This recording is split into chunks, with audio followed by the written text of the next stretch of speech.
Okay. Claire, we're ready to rock. Welcome everyone to our August board meeting. I was gonna say it feels like we haven't been together, except for we all spent so much time in July together talking about fireworks. It's like instead of having a July break, that we were all together a lot, especially through multiple vacations of league staff that we spent on emergency meetings and officers. So thank you for everyone putting in all that extra time for the month of July. I do have a would you rather, but before we get to the would you rather, we do have a new ULCC staffer, John, and I'm going to actually turn to Cameron to introduce John, and then we'll get into our would you rather.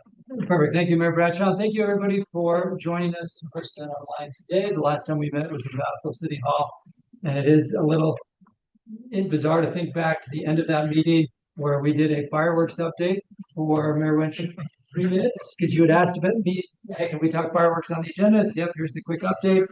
And little did we know what was coming over the next couple of weeks, and we'll talk more about that later in the agenda today. We also told you in June that because of the election and some weirdness this spring, things hadn't really picked up at the Capitol. And I assure you that since the election and since the July holidays, things have picked up at the Capitol. So, we hope you had a great summer and had a chance to spend time with friends and family. And August is already faster paced than July was, and it's just going to speed up and accelerate between now and the session. So we have a lot to get through today, but before we get into the substance, I want to welcome John. You as a board authorized the creation of this position a couple of board meetings ago, and we went through the process and identified John as the perfect candidate at the perfect time. So John, I'm going to turn to you for just a moment to introduce yourself and tell everybody your background and why you're excited to be here. Yeah, for sure. So my name is John Kwong. I graduated from UVU with a degree in PR, and so a lot of work I've been doing here is a lot of communication side stuff, a lot of communications that gets sent out of that. And I mean, I'm just really excited to be here and to be able to help out and be a part of the work that you all do. And so I'm excited. So a little bit about me. What do you do for fun? For fun, I'm a big soccer guy, so I love playing. So I love playing, coached a little bit, and watch. So all things soccer, I'm a big fan of. So. Like who? Who's your team? Yeah, which team professionally, and then which team did you want to win the World Cup? I did want. I have a Japanese background, so I did want Japan to. Unfortunately, not meant to be. But in terms of teams that I like, definitely RSL. I'm on that team. In the Premier League, I'm a big Crystal Palace fan. So excited for the moment. Yeah.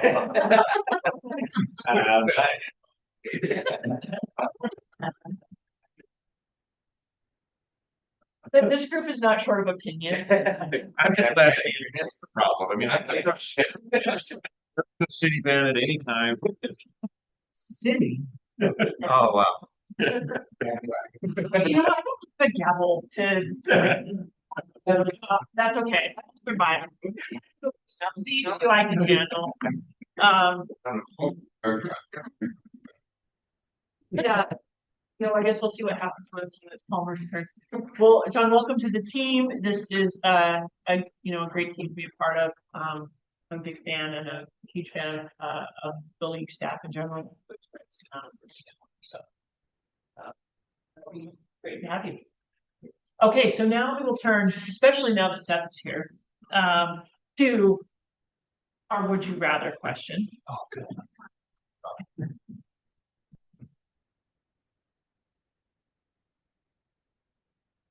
Give everyone a moment to launch our Slido. So this question comes to you courtesy of what I was just talking about. I spent a chunk of my weekend with nieces and nephews getting ready for school. My husband's a school teacher and he's back this week. So I am really curious. Would you rather have summer weather last all year Or are you over it? And would you rather have fall weather last all year?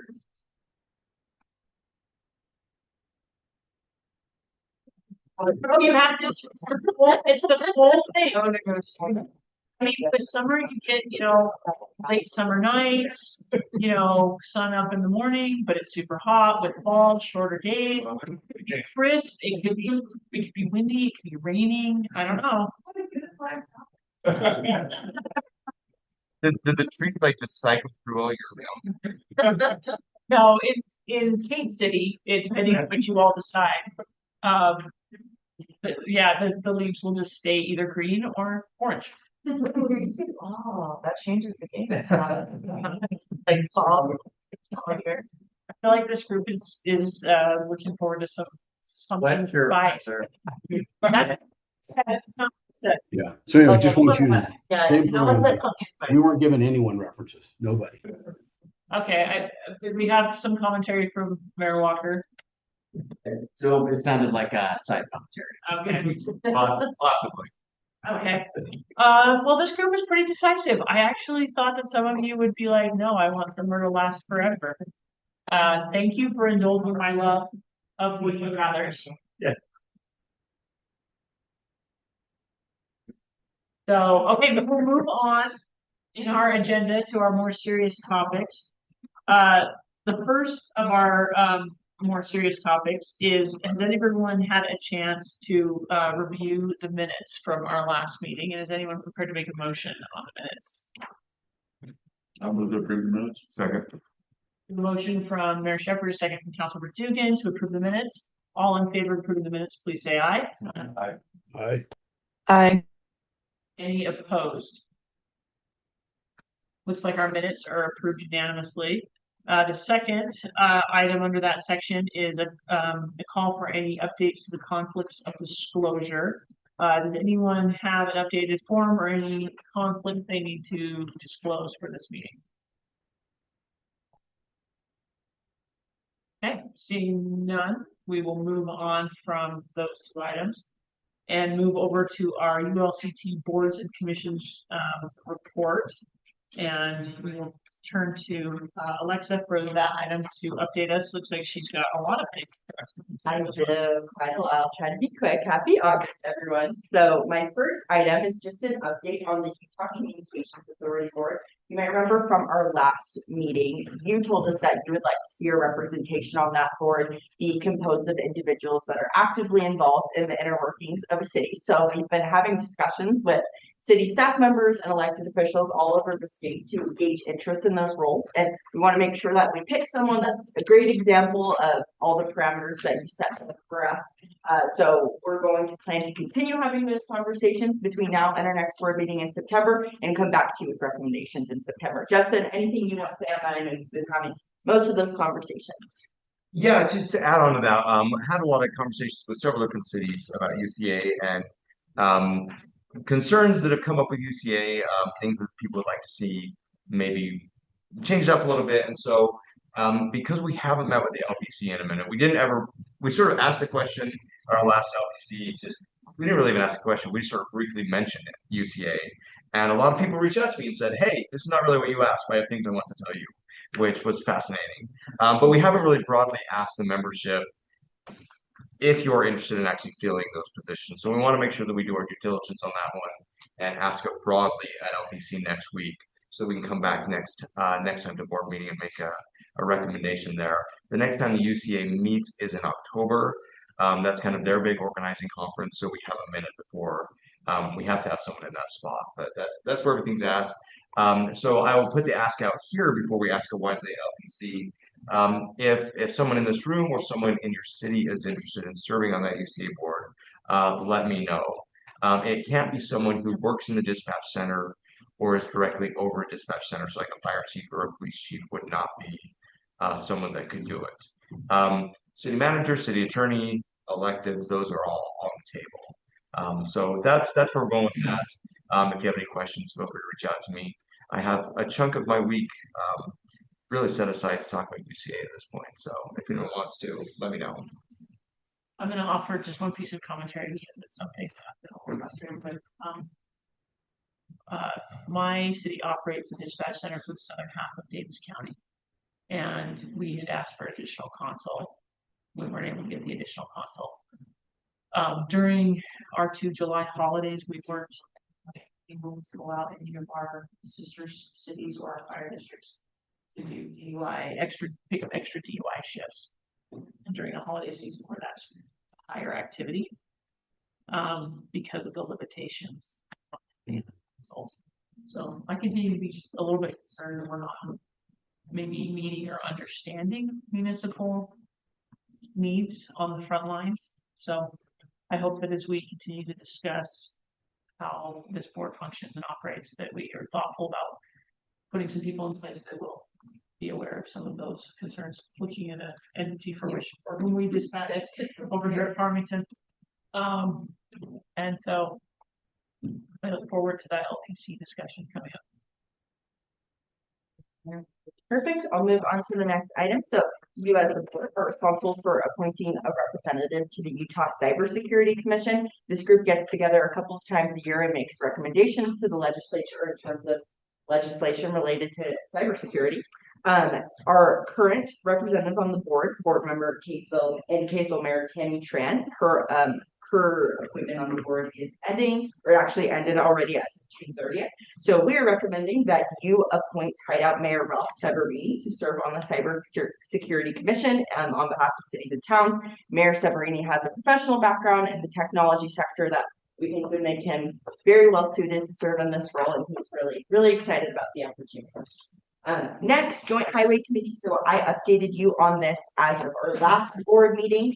As a reminder, ULCT has 15 regional and at-large representatives on the JHC. After the last JHC meeting, which welcome, Mayor Burton. Hello. This is my security. Yeah, it's gotta have it. This is fun of it.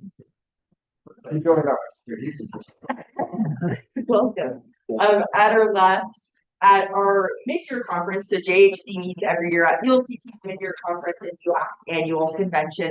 We discovered, thanks to the help of Councilmember Shumway, that there are 6 unfilled seats on the Joint Highway Committee, 6 unfilled city seats. So since then, we have gone through and solicited members or people to fill all 6 of those appointments. So I will read off to you those individuals that we are recommending to fill those vacancies. So first, Murray City Engineer Chris Zawasak as a Region 2 representative, Vernal Public Works Director Keith Despain as a Region 3 representative, Cedar City Engineer Kent Fugel as a Region 4 Southwest representative, Manti City Manager Jason Brown as a Region 4 Central representative, Blanding City Manager Pratt Red as a Region 4 Southeast representative, and Mapleton Public Works Director / City Engineer Rob Hunter as an at-large representative. Thank you, Councilmember Eggers, for that recommendation. So we're excited to get these roles filled for the JHC's next meeting on September 10th. Next, you might remember that back in our March meeting, we appointed board member and Clearfield Mayor Mark Shepard to the Private Activity Bond Review Board. He now is a member of that board. You'll see. ULCT has 3 representatives on the PAB Review Board, and one of those is North Salt Lake Finance Director Heidi Bordeckers. Her term is about to come to an end on the PAB Review Board, so we're recommending that you nominate Heidi Bordeckers for reappointment to the PAB Review Board. We think she's done a great job on behalf of cities and towns on the PAB Review Board, and she's excited to continue serving. And then finally, before I review everything that I need an action item on, I'll pass it to Cam to talk about the Federalism Commission. Perfect. Thank you, Alexa. The Federalism Commission is a state legislative committee. But we have an opportunity as of a few days ago to have a league representative in a non-voting way participate in this Federalism Commission. Here's the quick backstory that's referenced in the memo. I was invited by the co-chairs of the Federalism Commission, Representative Ken Ivory and Senator Kevin Stratton, to speak at their Federalism Summit last week.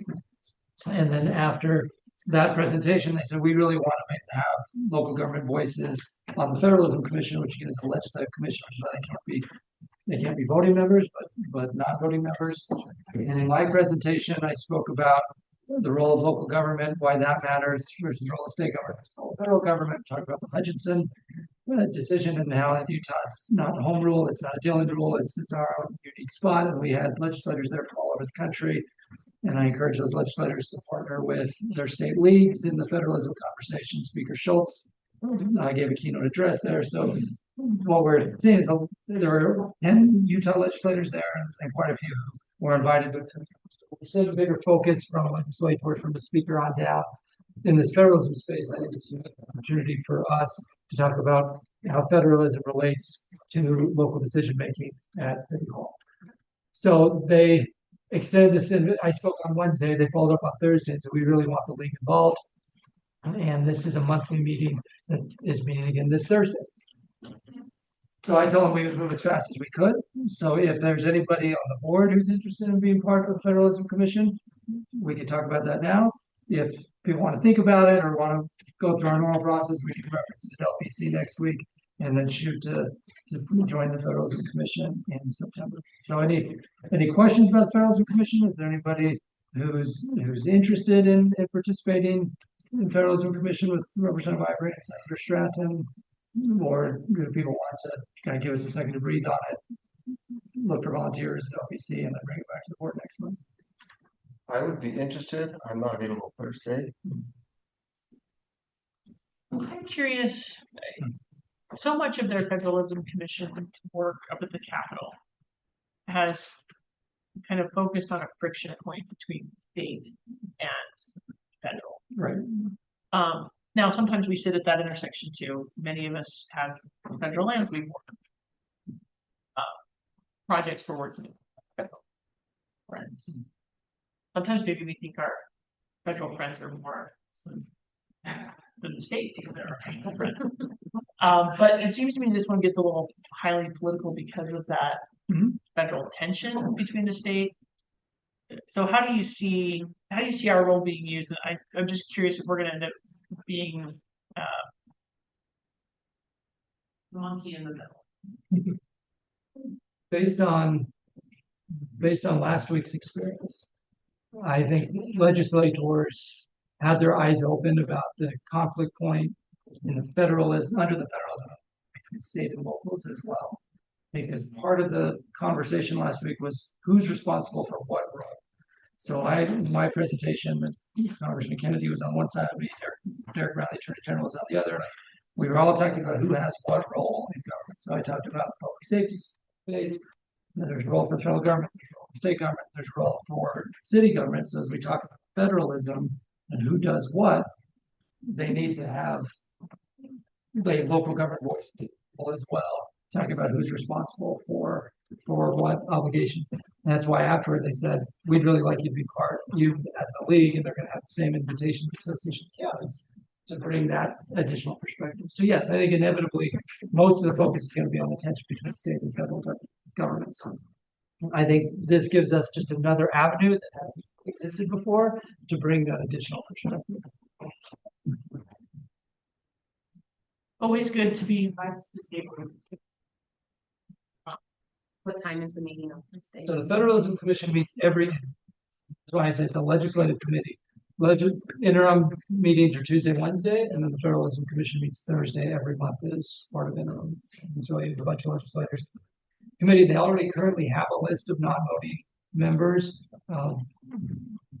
They have to get permission from the Legislative Management Committee, which is leadership of the House and Senate, to modify the committee, and they've already made that ask. Because there was no belief about how the conversation went Wednesday.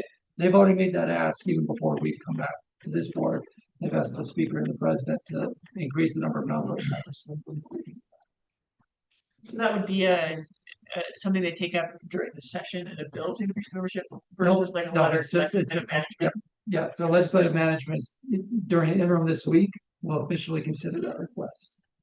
So that's why, yes, the Federalism Commission meets this Thursday, but they'll meet every month. Like this actually, interestingly, of all the boards and commissions we do, this one will actually have the biggest time commitment because some of these other boards, they meet quarterly. This will be every interim, and they meet during the session, and legislation comes through the Federalism Commission. So again, it's a unique opportunity, and I wanted to give that context today. You'll notice we didn't bring a recommendation because this happened really quickly last week.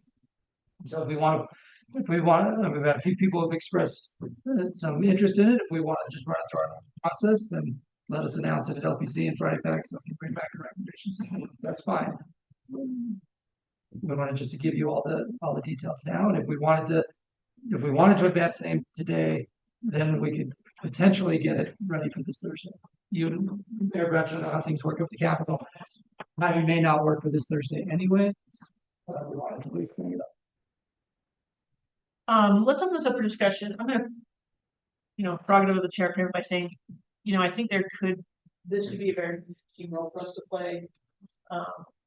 And there's, I think, a lot of value in any table we're invited to be an actual partner at. So let's open it up for discussion on how the board views and sees this. Don't speak. So I was around in my prior life and prior career when the Federalism Commission was created. It was clearly around public lands and complex lands. That conflict and collaboration goes back and forth in the state defense. I think it has always struck me in the conflict of local versus state as well, and how it conflicts with the goals and desires of the Federalism Commission. I think this is a really good opportunity for us to have a pretty key voice. I think it could really help a rural local elected as well, because I'm sure that public lands element does not go away. I think that's the bulk of the conversation. So if there's someone in a rural community, I think that would be a good fit. Mayor Bradshaw, piggybacking on what Mayor Nadolski said, Representative Albrecht was at the meeting, and the question he asked of Congressman Kennedy, and then I checked it out as well, was that Representative Albrecht, who lives in Ridgefield and represents Central Utah, said he viewed it as a failure of federalism, that over the course of the last 3 years, his House district has basically burned to the ground because of all the fires that have been sparked on federal land in the mountain ranges in Central Utah. So yes, the public lands piece will be a component of it, but it was also interesting how much we talked about other angles. Like we actually spent almost as much time talking racial policy in this overall discussion as we did public lands. And Representative Ivory and Senator Kwan, Republican and Democrat, talked about coming together to raise federalism concerns about how the federal government has been acting on immigration policy and what that means for local governments. So I think public lands will always be one of the key issues, but it was a bigger conversation last week. Any other feedback from the board? And we're looking for a board member or a elected official. We are up for discussion. Yeah. So this is up for feedback, right? So it could be a city staff person also, possibly. It could possibly be. I'm going to tell you that I think based on the fact that the others are all elected, that's probably where we. Okay, that's what that was. I would tend to agree. I think the voice that would like to carry more weight. Yeah, and I was thinking that was, but I wasn't quite sure. And if it's not me, it doesn't need to be me. I would like to attend those meetings anyway if I'm not the representative. I think it might be challenging me for that much time. I don't have federal lands in West Jordan, but there are other federal policies. Would you like some? No. Yeah, if you figure out the but I do have an interest of how the federal government interacts with local government, as you were mentioning. We have the FBI that comes into West Jordan. We don't even know they're coming. They do all their stuff. Then they go, they say, oh, by the way, we did this in your city. And it's like, you know what? We'd love to work with you. Why don't you talk to us before you come? I think we all have that. Well, we do. And so I'm saying it's not, as Cameron mentioned, it's not just the federal lands, which is a big deal. And then Representative Ivory, he will be the next re-elected, so he'll continue sort of in that position. I think there's also a lot of housing overlap. I know Mayor Shepherd with his role with the National League of Cities. Our housing component, what the feds are sending us there, that's got a federalism overlap that the state may not see in the same way we do. The public lands, I think, is clear. The interaction on law enforcement, not just FBI but ICE, is something obviously we've all experienced. And then there's a significant amount of grants and appropriations we're all interfacing with the feds on. So to me, this one strikes me as being one we should probably take pretty seriously. Would everyone be comfortable if we put this maybe through our normal process and we ask for people to apply and then we can pick it up? We'll probably miss We'll miss, We'll miss like I said, Thursday in active participation, but we can, we'll send staff. We usually have staff following that commission anyway, but especially in light of the conversation this immediately sparked, I think it validates taking it seriously and running it through the normal process, get the right pool of candidates, and then you can something makes sense. I have one more question. So we talked about federal lands, but what about environmental policies? So are they talking about water? Are they talking about air quality? All those sorts of things as well. traditionally that this commission has covered, it's been a little more, I will say a little more maybe rural public lands, environmental engagement focused. I don't know if they've thought deeply about the law enforcement angle or the housing angle or some of those others based on my experience at the Capitol with them. But that might be, again, if their eyes are now a little bit open to the role we play, then perhaps this will be the one. Transportation would be another topic that they spent a lot of time talking about. So Mary, here's what I'm gonna recommend based on this conversation. One, we'll run through the normal process. Two, we'll send out to the board a link to the Federalism Commission. I've got more info here, but due to time, I think since we're not making a decision today, we'll send it out so you can just familiarize yourself with who's on the legislators and what issues they're looking at. And then you can decide, is it somebody in this room or somebody you want to recommend that would make the most sense? You also know they currently do have some non-voting people on the commission, most of whom are not elected, but they are there on behalf of their bosses. So like Lisa Roscelli is there, I mean, Congressman Moore. Interestingly, one of the current non-voting members is Ben Gatto, so I don't know how that will change depending on election results later this year. But we'll send out more information and context here. We'll solicit feedback at LPC next week and then bring back a recommendation. So I think that works. Everyone comfortable with that process? Okay, so that'll return us back to the list of people that Alexa ran through that we do need motions for on the Cyber Security Commission, the Joint Highway Commission, the private activity bond board. Mayor Tran, since you joined us, thank you for your service on the Cyber Security Commission. Since you feel like you have to leave us, legislature, we're going to replace you.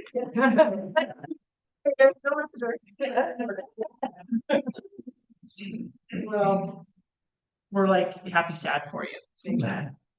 Thanks, Mayor Bradshaw. Yeah, that runs it up. Is there anyone who's prepared to make a motion on the individuals that have been proposed for those three different areas? I move to approve the recommendations for the Cyber Security Commission, the Joint Highway Committee, and the FEMA Board. So a motion from Mayor Wynn, if you have a second, Councilmember Egbert. Any further discussion? Seeing none, call for the vote. All in favor, please say aye. Aye. Any opposed? Passes unanimously. If it is a cyber meeting this week, we better can get into that. I'll make sure he does. Okay. Yeah.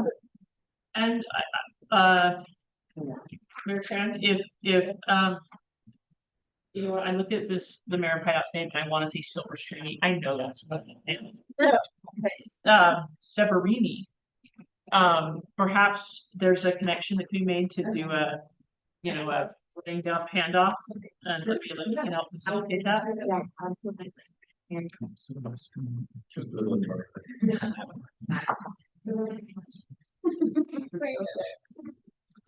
All right, thank you for that. And then for those that are interested in the Federalism Commission, stay tuned for LPC and then keep an eye out for an alert from the staff to be ready to send in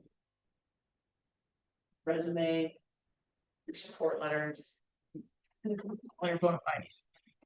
So let's move on to our fiscal year 2026 year-end budget report and our Q4 check registry.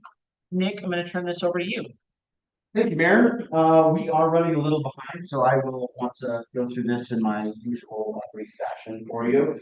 Last year, FY 2026, We operated at an $18,145 loss. Now, while that may sound scary, that is completely planned with the use of our reserve funds. In fact, we did not use all of the reserve funds that we were planning on using. So that is where we sit at the end of the year. As a reminder, our policy is for our reserves to remain between 25 and 50% of the previous budget year. We also have reserves budgeted in this year because our projections showed us that we would not hit that exact mark. So we will plan on that for FY27 as well. In general revenue, we collected a little over $70,000 more than budgeted, mostly due to higher than expected interest revenue that came in. Our membership dues are 70% of annual general revenue, about 64% of our core budget, and those were 99.9% collected at the end of the fiscal year. Sponsor donation is 10% of annual general revenue, and we had 102% of that collected. Registration fees are 13.5% of general revenue, and we had just over 100% collected there. Exhibit space as well, together with our event revenue, was at 106.1% at the end of the fiscal year.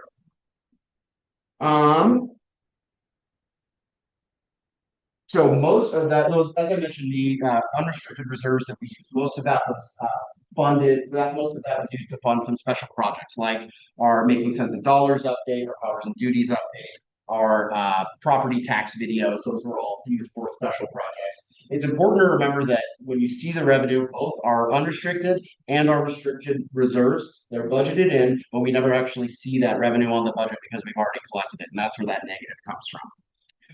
We funded the LAA program through restricted reserves through FY26. We also received some additional funding from the Office of the Property Rights Ombudsman to give scholarships for LAA qualifying communities to come attend our conferences. So that's why you'll see a small amount of LAA revenue actually coming in. We also had additional state-funded technical assistance from the Office of Data Privacy and the Department of Workforce Services. The Department of Workforce Services grant is a 3-year grant. When we first budgeted the amount, we did not have a final contract with them, so we budgeted the full amount of the grant in this year. That's actually going to be stretched over 3 years, so that's why you see a small amount left.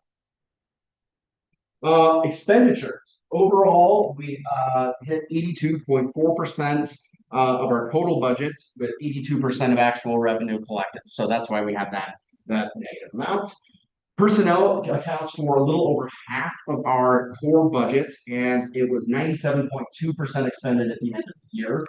Operating and program expenses account for just under 17% of core budget, and we spent 88.4% of that. Event expenditures, a quarter of our core budget, and they were 89% expended at the end of the year. Grants and special projects account for 7% of our core budget, and they were just under 76% expended at the end of this fiscal year. And state-funded technical assistance in this year accounted for 19% of our total budgeted expenditure. Now, keep in mind that is that large 700,000, so it's not really 19% of our total budget. And those were only 40% expended at the end of the fiscal year. This report gives us a good idea of what actually came in and out of this fiscal year. It has our cash on there. It is not the equivalent of our audited financial statements that we'll receive and review in December. It does not include non-cash items like depreciation, capitalization of our equipment, that we have an organizational modernization, and the URS pension liability, GASB 68 figure. All of that will be included in our audited financial statements, but I think this gives a better idea of what actual cash flow is happening in the fiscal year. Ultimately, we are in good fiscal footing. Finances are in good shape, and we're working with Dave Sanderson, our financial oversight consultant, to prepare our year-end stuff for the auditing firms. You'll have an audit in December to review. At this point, we would ask the board to approve the year-end financial report and the attached check register, 9 pages at the end of this report. That are all the checks that we cut in Q4.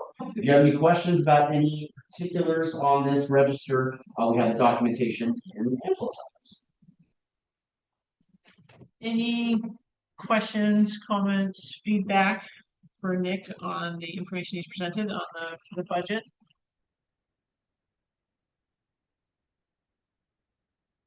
If not, Hearing any from those in the room, and I'm assuming that if there was a hand up in the chat, you would alert us. Okay, so then that means that at this point, we would be looking for a motion to approve the year-end financial report and then to approve the April through June check register. I'm happy to make that motion that we approve the year-end financial report and the check register. We have a motion from Councilor Shelly, second from Councilor Tweedy. Seeing no further discussion, we'll call for vote. All in favor of the approval of the year-end financial report and the April through June check register, please say aye. Aye. Any opposed? Hearing none, that passes unanimously. Thank you, Nick, to you and your team. I enjoy your reports and that you put in the percentages so that I don't have to wonder about math. Absolutely. Okay. We're not quite caught up on time, but we're doing a little better. So our engagement report, Molly, we're going to turn time over to you to do the engagement report and update us on the annual convention and the other programs. We'll do what we can to get caught up on time. So as far as the annual concern, for 2026, we're still planning on that October 26th through 28th at the Salt House. We are in negotiations right now with Frank Abigail, our keynote speaker. He is the inspiration for Abigail.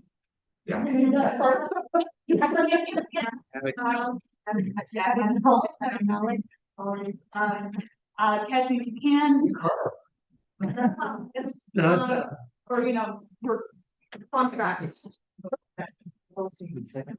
So we're working on that. We're really looking forward to it. Since this will be our last time in Salt Lake for a while, we've really been working with the city to identify some good mobile tours. We are expanding the mobile tour framework. We're going to pull that outside of the traditional 2-day footprints. We'll either do it the day before or the day after. And we're really excited about those 3 mobile tours that we're going to be able to offer with a bit of an extended footprint, including the Salt Lake Airport, the 9 line, which will probably include like a bike ride with 3 bikes, and then the State Point. We'll once again be doing the additional conflicts training with Dr. Ramore the Thursday following. That was really successful last year. We're working on final workshops now. Some key themes we're planning on for our general sessions include data centers, AI, land use as always, and our standard kind of fare within that. And then for caucuses, we've had a lot of success for the last 2 conferences, pulling caucuses out and having them dispersed throughout the conference footprint with a specific topic. And unfortunately, it's super relevant this year, but we're looking into a disaster response more of that this year. Big deal for everyone. And Katie, I'll hand it over to you to talk about the contracting for 2027 venue. Yep, so we are still planning on September 28th to September 30th at Mountain America Expo Center. If all goes well, we should be able to go to contract August 28th. They are very specific to the date for that. And then if it doesn't, our backup plan is Utah Valley Convention Center for October, for like early October. The dates exactly. And that's based on the board direction that Kilo gave us last month. So thank you for giving us that feedback. I will keep you posted probably our next board meeting as to what that looks like 2027. As far as our LA program update, it's a quick one. Molly, before we jump to LA, any thoughts or feedback about the caucus plan on the disaster response? We thought we're gonna invite some of the mayors who've been on the front lines, unfortunately, this year, to maybe go caucus to caucus, talk about their experience and facilitate discussion in various caucuses and lessons learned and what people can take from it. Why don't you get the caucus names right? Will you have like a component of emergency management going forward? And that's like the biggest topic we're having right now. We just had this wildfire in Summit County, but that's what our residents want to talk about. Like, what is your emergency plan? What is happening?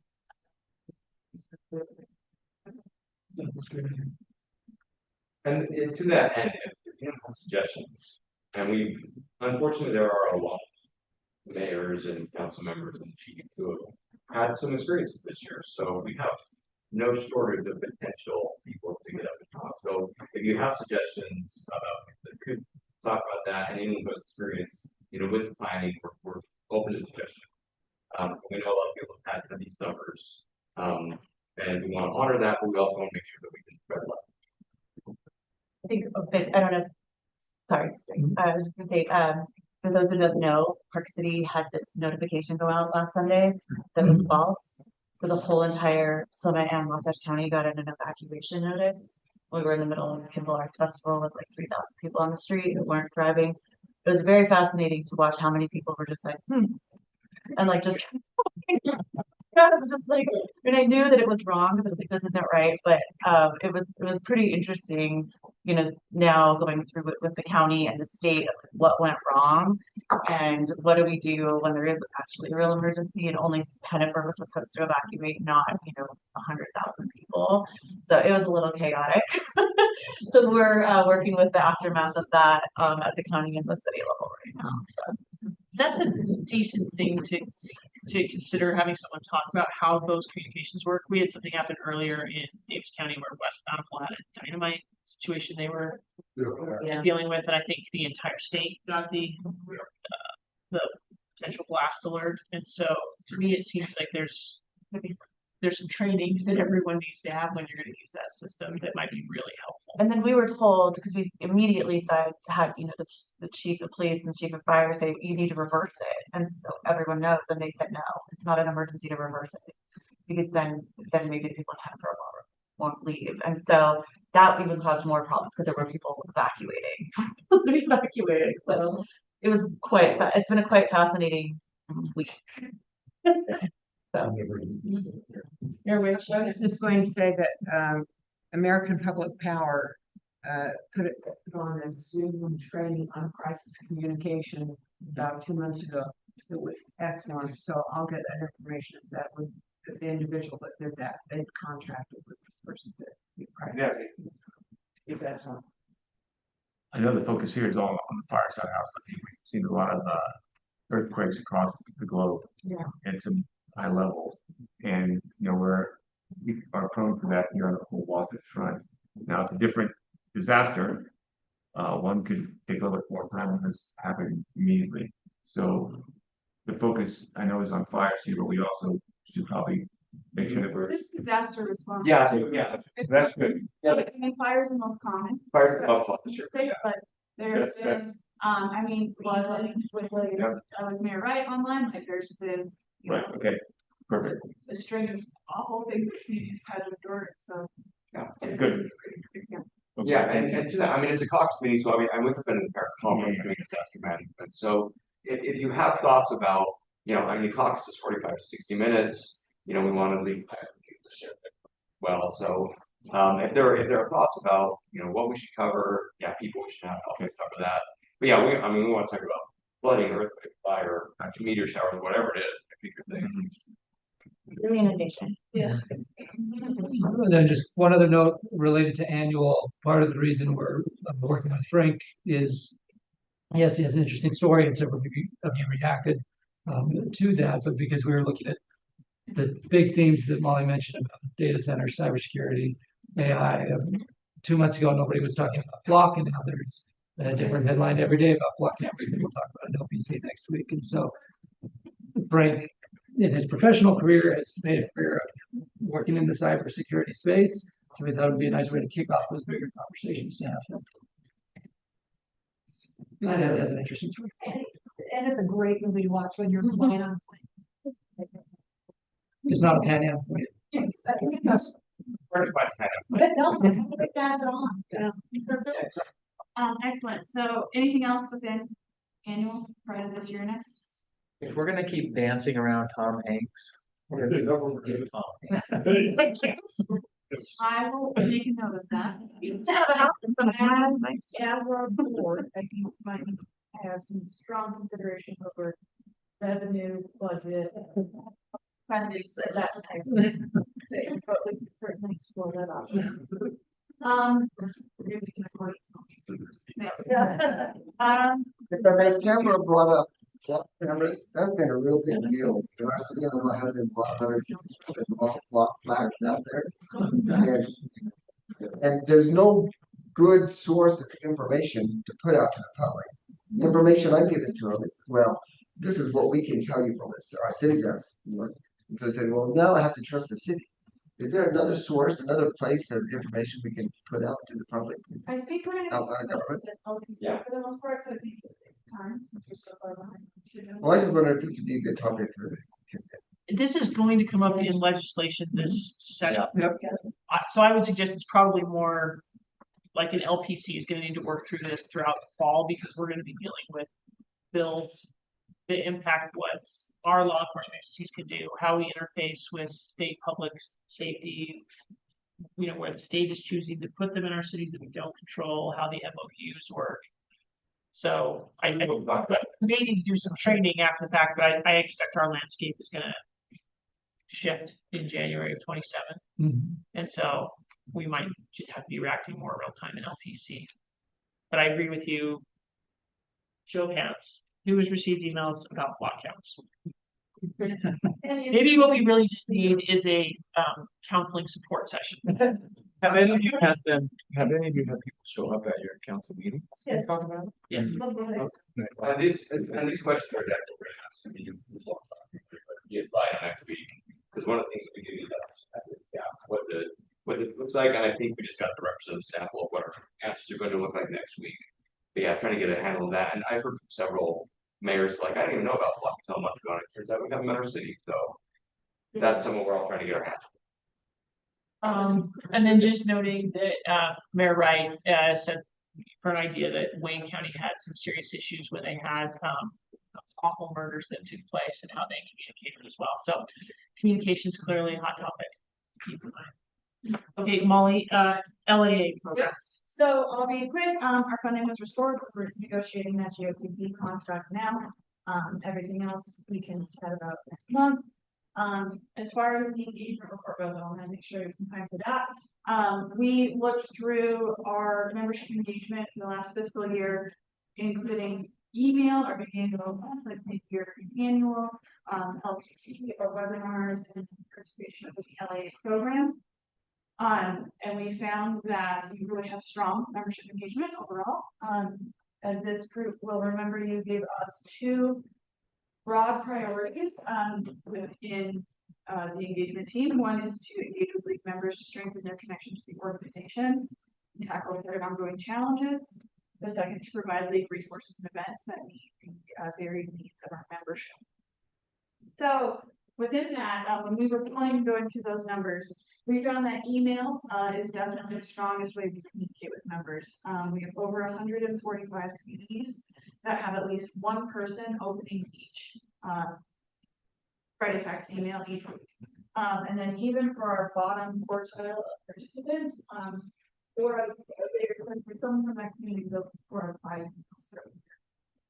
So it's really strong engagement. I think it really prompts us that we need to make sure that we are being with that email. I think you're covered most of it.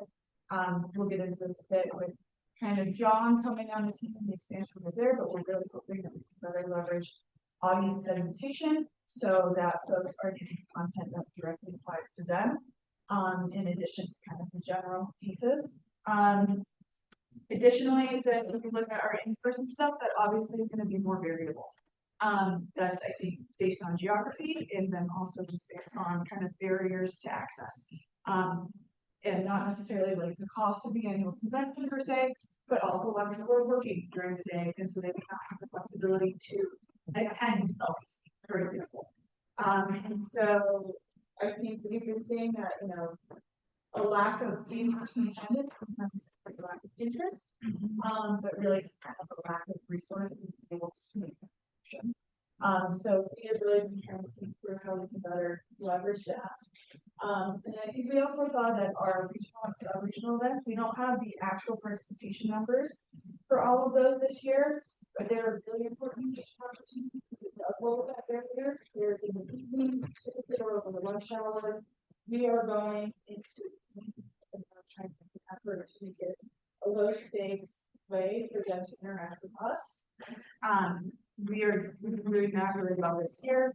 We've already collaborated with the Basin and R6 for their big regional events. We've done sub-regional events in Washington County, Castledale, North Logan, and then we've also been really active with a lot of the comps throughout their meetings particularly on the Wasatch Front, but also throughout the state. And then this fall, we'll be doing more events with Five County, with CERTA and Bragg. So we'll kind of tick off all the big regions of the state to have those regional and sub-regional events and making sure we're going out and interacting with members. Beyond that, of those that didn't really attend anything in person with the league or attend an LPC, we identified 34 communities.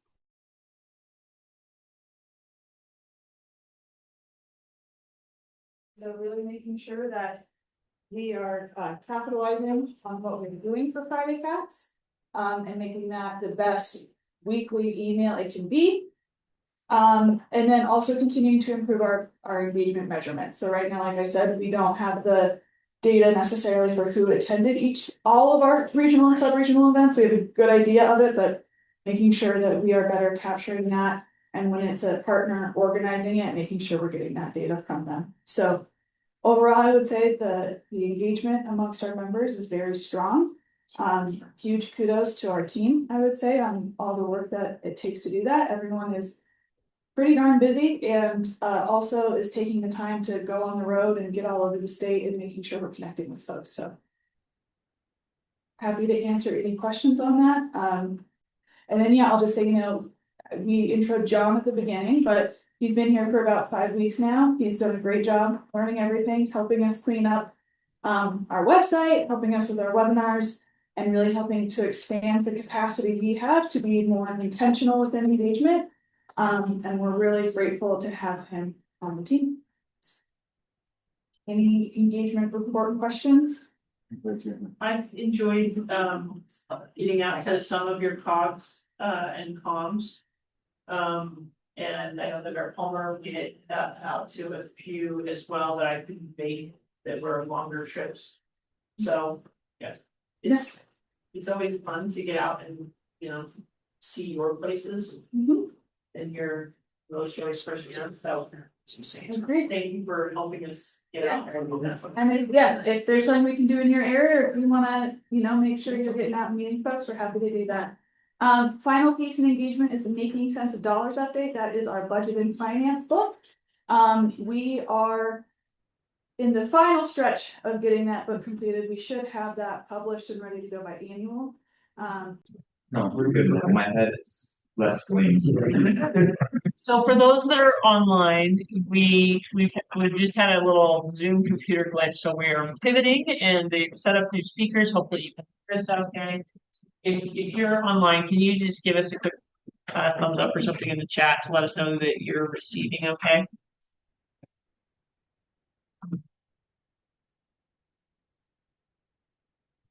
Thank you, Mayor Bruno. Okay, now that we've appropriately adjusted Jared's mood lighting, best potential presentation. Let's turn this time over to you to talk about this issue. Okay.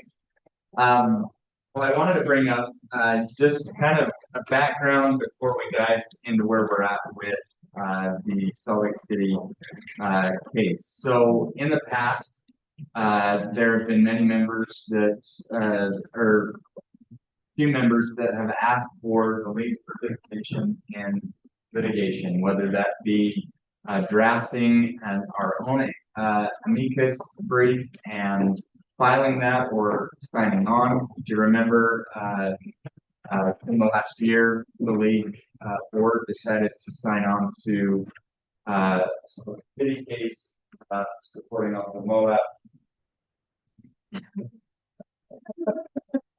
You okay?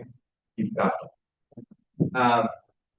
And so we are now Salt Lake City on a case called Stanley Hay, the Salt Lake City case regarding impact fees, has requested the board consider whether to participate in litigation in some way, whether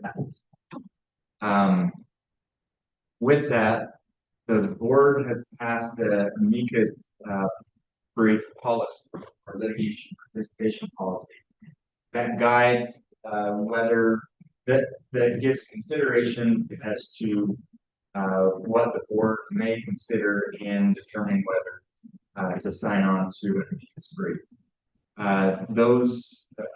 There's a list of 10 or 12 different considerations. Just for an example, some of those considerations, the number of municipalities affected by the issue being litigated, the bandwidth to provide the support requested, the level of impact that the policy issue has on municipalities generally, those types of considerations. So with that, you may remember in the past 2 board meetings, we brought this to your attention and direction, and seeking direction. In the past, we did not have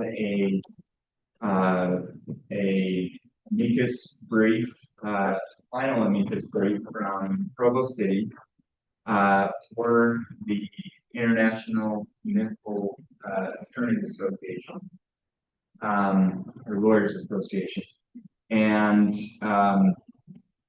we do not have a final brief that we know will or will not be filed. That's anticipated to be filed by Provo tomorrow. And so we have been given by Provo's legal counsel the principles that they intend to put within their brief. And we'll see that final brief possibly later today, if not tomorrow morning early. And so I wanted to give the board those key principles that are intended to be within that Provo amicus brief. And just as a background, when I say section 602, that is the section about expenditure impact fees and whether when a city can use and spend those impact fees and on what. So in that provision, section 602, it says that impact fees may be expended on the same facility type and must be included within the impact fee facility plan. Those are the two, that is what section 602 says. I guess the real issue, the issue behind the Salt Lake City case is whether a city under the law can use impact fees on system improvements for projects that were only included in a prior impact fee facility plan, and using those impact fees that were collected under a prior impact fee facility plan on projects that were only included on a subsequent impact fee facility plan. So using impact fee funds for a project that is in the new impact fee facility plan, but that was not in the old impact fee facility plan. So that is the issue. The 5 points that Provo's amicus brief intends to put into their brief is section 602's text limits expenditures by facility type and operative plan identification, not by a collection date project list. Now, collection date project list is the argument from the other side saying, look, you can only use it on whatever was in the original impact fee facility plan when those funds were collected. So that's what that collection date project list, it's a frozen date by which those projects you can use impact fees on would have to go back to. The second point is that the Act's integrated structure confirms that updated plans govern expenditures for the same facility type. In other words, if it was in a transportation, it's used for transportation, whether it's in this impact fee facility plan, so long as it's within the same facility type, transportation and transportation, park and parks, sewer, water. That so long as it's the same facility type, you should be able to still use that, even though it may be a different project that is within this new impact. The third is real world implications and practical consequences strongly favor Salt Lake City's interpretation.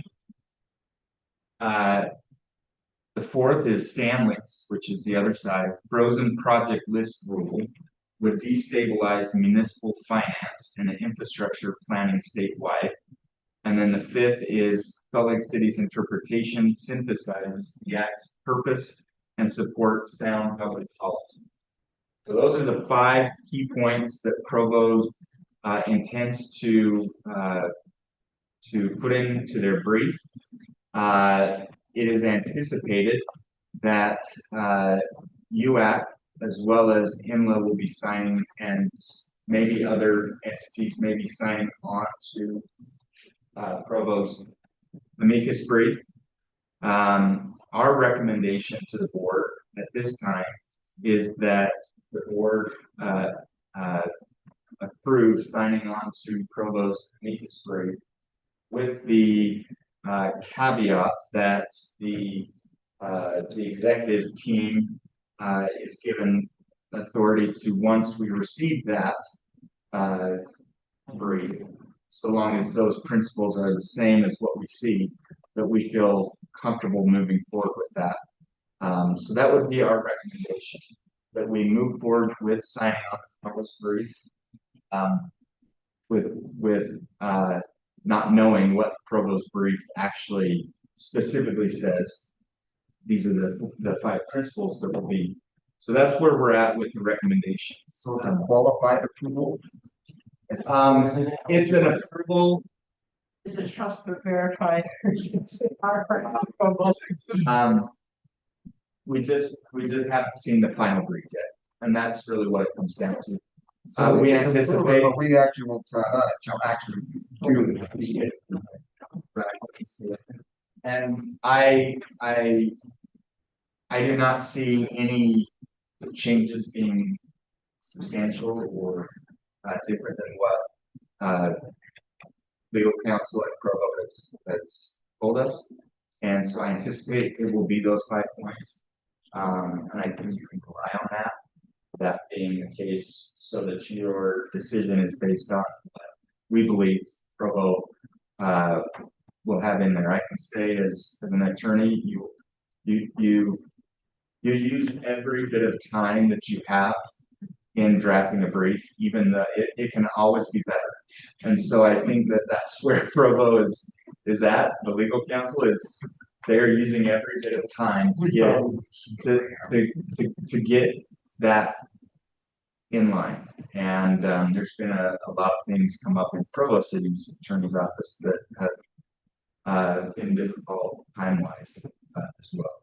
Some internal things, that health issues and other ones. So I think that's why we haven't seen the brief. I think as part of that discussion.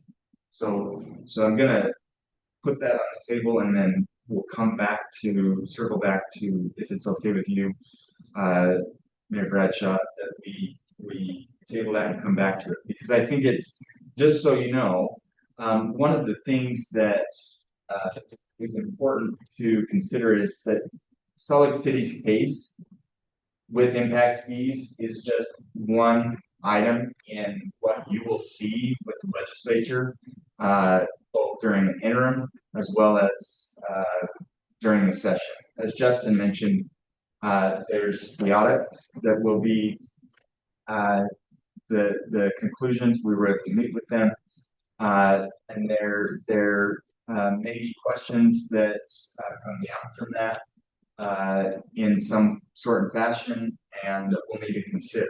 And along with that, there are board principles, and you may have noticed that have been given to the LPC Housing Advisory Group that have looked at that, and those are not in your packet, but the agenda is, and if you don't have those, happy to distribute those, but those are still in a work in progress. We've already received feedback from some of our members saying, hey, we need to change this, tweak this. And so it's an evolving process and a further discussion down the road. But I just wanted to give you that feedback, but in the past, typically when we do an amicus brief, in the past it's, here's our amicus brief, we signed on to it, whatever happens, there you go. This one, I think the issues definitely will come back up after the audit, as a discussion with the board on the key principles that our members feel comfortable signing on to. It's a full discussion. So, Can I just add one last piece? Sure. Again, we're recommending that we sign on. Just want to add a little color to what Jared just mentioned about the audit.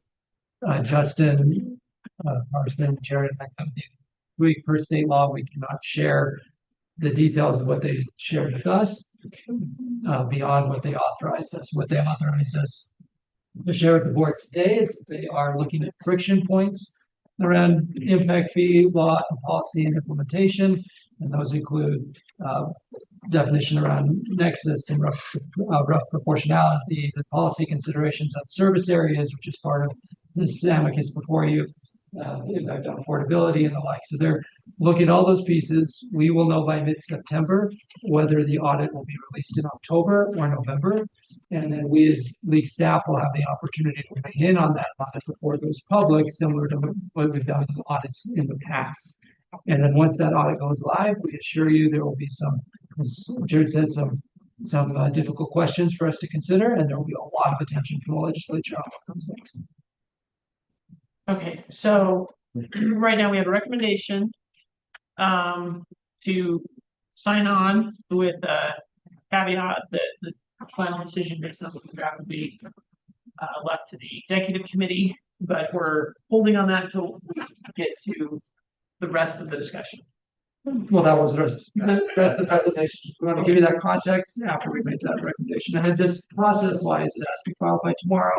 Jared is tired of me asking him for updates from all the different pieces because some were going to participate, then they backed out, and then they're going to participate and back down. A lot of moving pieces over the last few weeks. But once we get it today, the staff's going to review it, and then we'll notify the officers of like, yes, this is consistent with what we presented at board meeting, where no one's negative one. And then it's pro both. I would make a suggestion that we send them caffeine, but knowing that there's some restrictions there, maybe we can send them some. Not anymore. Get a diet. Something gets their draft in a timely fashion. I mean, this is, I think, a very key and important issue. I'm particularly worried about locking us into a time. Our cities aren't snow globed. We're dynamic, we're moving, and so this lawsuit would restrict us to a particular time when the impact fees were there, but we've since evolved, or we've since had issues, or we've had to meet new standards. I think it's really troubling. And you're welcome to use that snow globed. Yeah. Shake it up. Okay. Anyone have any additional commentary? Thank you very much for the presentation. Thank you. Deliberation on this whole process, because this has been a big issue. Because this is not one city and one program, this is statewide and impact all of us. As you all see that, if you have to abide by roughly IFFT going forward, why would you ever change your IFFT? Now you're always supposed to that's a evolving thing. So this is statewide. And it impacts all of us. And when the IMLA takes a stand on something that's state-based national concern, then they also realize that it's not just one small side by. So I appreciate the conversation and I appreciate the five principles that you laid out there from Provo. That was nice and clear, which is all of our concerns that we have. I think majority of the other cities have probably the same concerns that we do. So thank you very much, and I'm looking forward to Provo not changing theirs by any stretch of the imagination. So, and that's my point. So thank you. Any other feedback, comment, questions? Do you want a motion to accept this recommendation? Okay, I move that we accept this motion to sign on to Provo's immigrant suite. All right. so the caveat that the executive committee will Yes. sign it through once we've seen it. Yeah, that good. So the motion from Councilor Verdugan, we have a second from Mayor Shepherd. Any further discussion? All in favor, please say aye. Aye. Aye. Any opposed?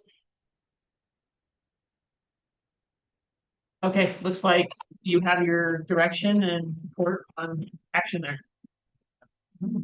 Perfect. Okay, we'll move on to the Spark grant. Yeah, those are 100 each. So Justin and Carson, LPC on the road and Spark. I liked it. Heard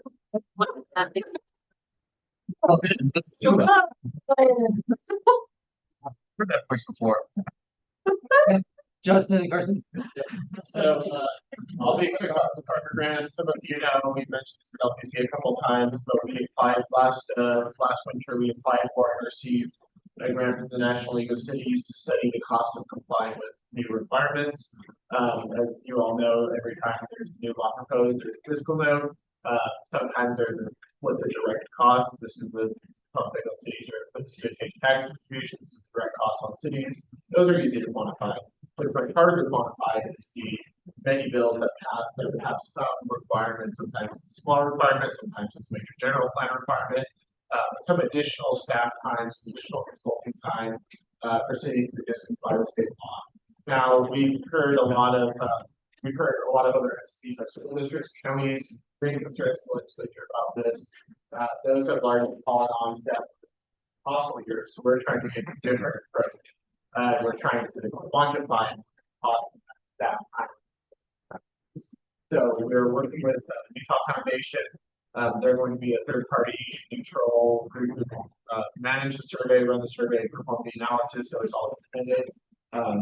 Typically provides more trust to the process, but we'll basically be surveying cities on how much staff time, how much consulting time has it taken for them to comply with 6 different requirements.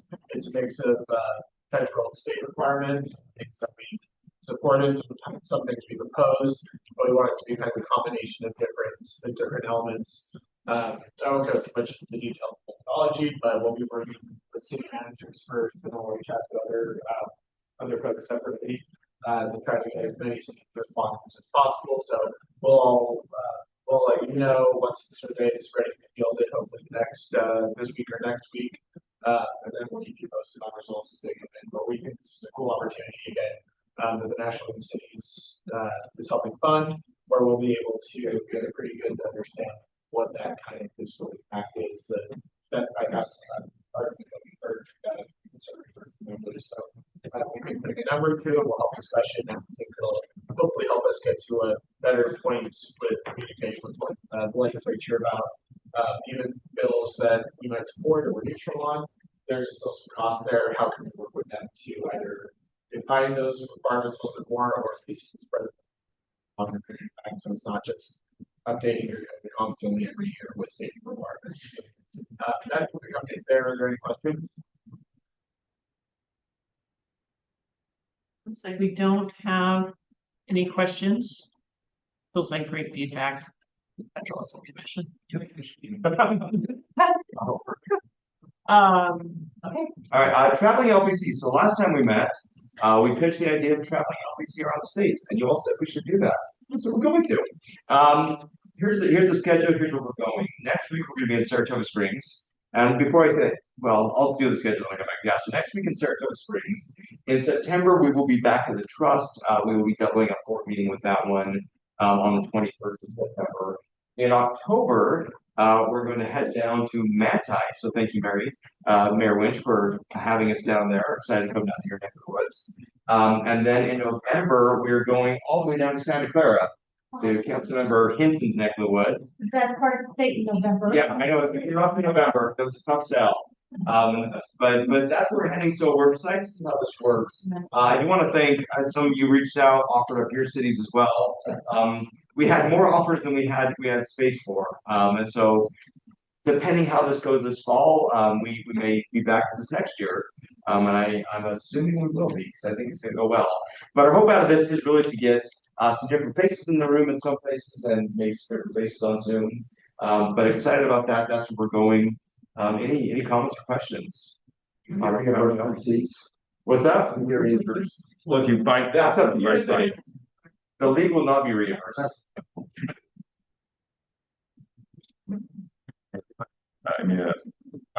Okay, that's all.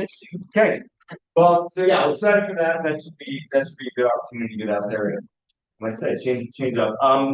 Also, as we're going out in these areas, we may look at setting up some other meetings in those communities. We want to do Q&A, if we want to meet with people, if we want to invite legislators from those areas.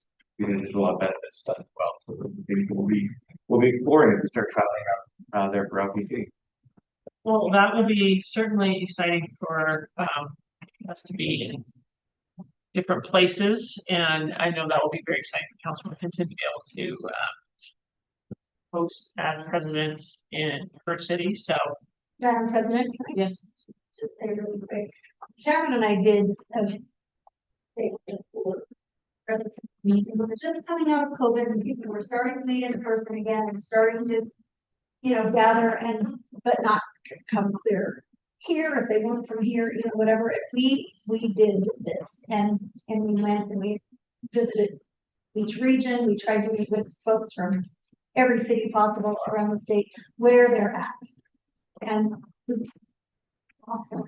I think it was really awesome experience after help with the engagement, especially coming out of COVID. It's so weird, we were out of COVID enough that people were meeting again and things that wasn't that long ago, but also really helpful. And so I could not, and I think we will see the goal, the objective behind this, I think will be accomplished. I think it's a great idea. Yeah, there was lots of positive feedback from when you did that road trip in your year as president. So I think it's good. And next up, we've got Molly. For the sake of time, the mitigation task force is meeting. From this group, we have mayors Adolfi, Bradshaw, and Bruno. We also have mayors Mendenhall, Manzione, McCandless, and that's it, right? Wood. Oh, Mayor Wood, pardon me, thank you, Mayor Wood. Meeting to again think through how we can make the mitigation fund work in a very long-term way so that we don't have to talk about it every single year. And make it better for both contributing cities as well as recipient cities. So I would say we're going to talk about it at LPC. If you have questions about it, grab one of us at the end of this. We're happy to update you. But I think we can leave it there for now. Solve this time, right? Forever. Speaking of solving issues, fireworks. Fireworks. I help solve that issue. I'll be honest. I'm going to borrow this memo for what I did during my summer break. In your packet, you have a memo that summarizes the survey results from the two surveys we sent after Independence Day. Just do a quick overview, and then we're going to ask this board a question about our next steps. Quick overview is this. When we went into those series of really intense discussions leading up to the 4th of July, we were anxious about what the political response would be at the Capitol. We were trying to get the legal pieces right. We were trying to help you communicate with your residents, and we were trying to keep public safety and options for cities as the North Star. And I think, as I look back on the month, I think we actually were able to achieve all of those pieces. So my hats off and major kudos to all of you for how you communicated with your residents during a really tricky time. The data is really insightful, and part of the question we're going to ask you here in a moment is like, what else do you want to learn from the members as we get ahead, or as we look ahead to 2027? So a couple of just quick highlights for you. Number one, Jamie Barnes is fantastic. She was a state forester, and notice I say was because she's now been promoted. She'll now be running the Department of Natural Resources. But In 2 weeks. okay, The changeover is the that's right. It's the end of August, not July.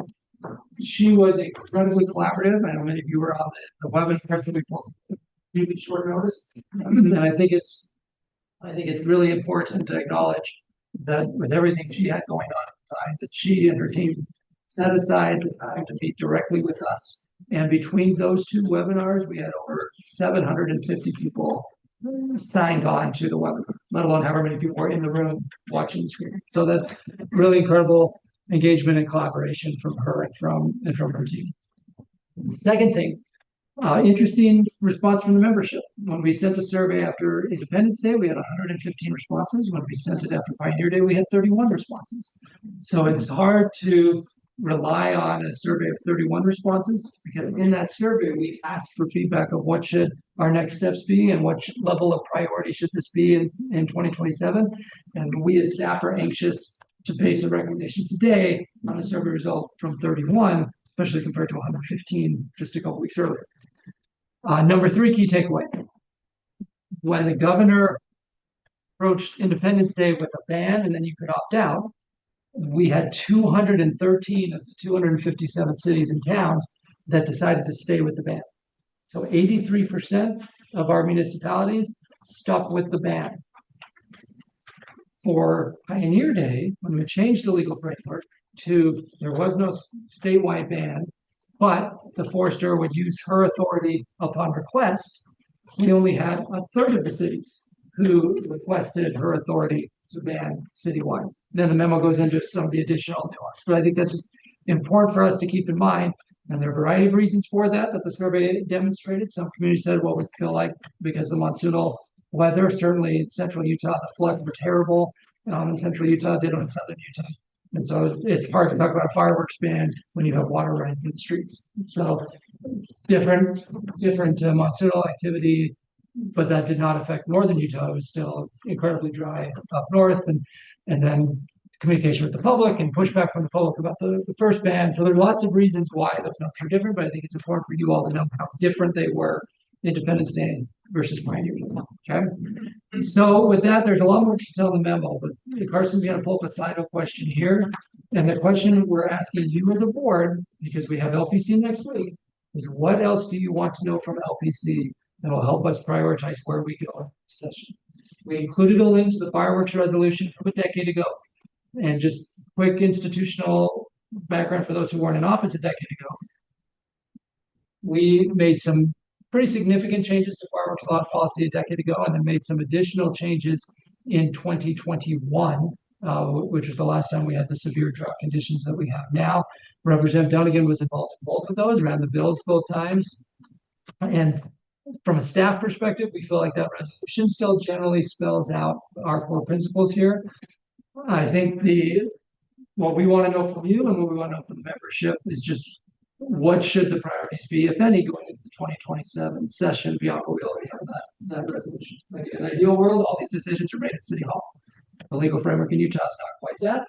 Is it worth the heavy political lift to try to reverse that entirely? Or is it better to focus on some of the lessons we've learned this summer, like for example, state forester has a different environmental standard that she uses than your fire chiefs use. So two different sections of code with two different environmental standards.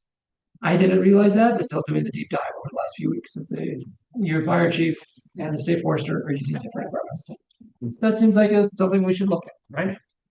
So Slido questions open, but any thoughts that people want to bring up while we're all together? I think it would be fascinating to know how many fires have actually started from fireworks. And then again, we were probably one of the most conservative on fireworks in Park City starting, in May. But we talked about this on the call was fire doesn't know boundaries. So if we were thinking if Heber didn't do it and it came over the mountain. And so this one is kind of a hard one for me because it's not municipal boundaries. It's literally your entire firewall, I mean, all the surrounding of your cities. So if one city doesn't do it and the other city does, then I don't know. This one's hard. I agree. There's some really interesting regional. Also, can someone tell me why fireworks are patriotic? Like it's like so ingrained in people and I don't know. Yes, there's a letter that John Adams wrote to Abigail Adams that talks about how the 4th of July should be celebrated going forward, and he specifically mentions fireworks. Okay. I actually sent it to my chief and another chief, and were like, why? I never knew, and I'm like, why? This burglars don't make me any more Well, he also mentions cannons, and I wish we had. Oh, we'll do that. Get rid of the cannon. Maybe bring back cannon and get rid of cannon. I know you, that's what I don't know. Okay, thank you for saying that. I just had never understood the correlation between the two. It's one that I have often seen cited about like here one of our key founding fathers told us how to celebrate it. How can you possibly screw up his checklist? So we celebrate in the winter. But he didn't. Yeah. Fireworks all of winter.